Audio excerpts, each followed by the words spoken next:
In this country, broad-based prosperity has never trickled down from the success of a wealthy few. It has always come from the success of a strong and growing middle class. That's how a generation who went to college on the GI Bill, including my grandfather, helped build the most prosperous economy the world has ever known. That's why a CEO like Henry Ford made it his mission to pay his workers enough so they could buy the cars that they made. And yet, for much of the last century, we have been having the same argument with folks who keep peddling some version of trickle-down economics. They keep telling us that if we convert more of our investments in education and research and healthcare into tax cuts, especially for the wealthy, our economy will grow stronger. Now, the problem for advocates of this theory is that we've tried their approach. At the beginning of the last decade, the wealthiest Americans received a huge tax cut in 2001 and another huge tax cut in 2003. We were promised that these tax cuts would lead to faster job growth. They did not. The wealthy got wealthier, but prosperity sure didn't trickle down. Instead, during the last decade, we had the slowest job growth in half a century. There was a period when insurance companies and mortgage lenders and financial institutions didn't have to abide by strong enough regulations. And what was the result? Profits for many of these companies soared, but so did people's health insurance premiums. Patients were routinely denied care, often when they needed it most.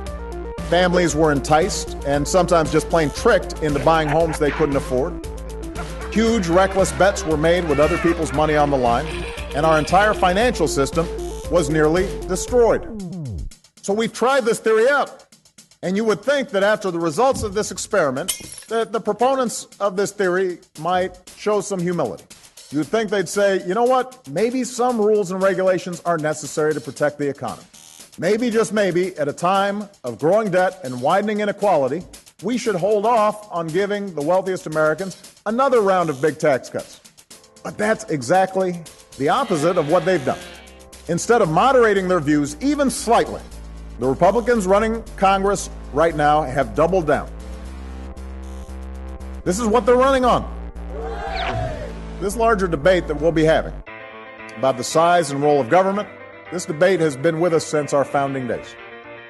But no matter what we argue or where we stand, we have always held certain beliefs as Americans. We believe that in order to preserve our own freedoms and pursue our own happiness, we can't just think about ourselves. We have to think about the country that made those liberties possible. We have to think about our fellow citizens with whom we share a community. We have to think about what's required to preserve the American dream for future generations. And if we keep that in mind and uphold our obligations to one another and to this larger enterprise that is America, and I have no doubt that we will continue our long and prosperous journey as the greatest nation on earth. Thank you. God bless you. God bless the United States of America. Thank you.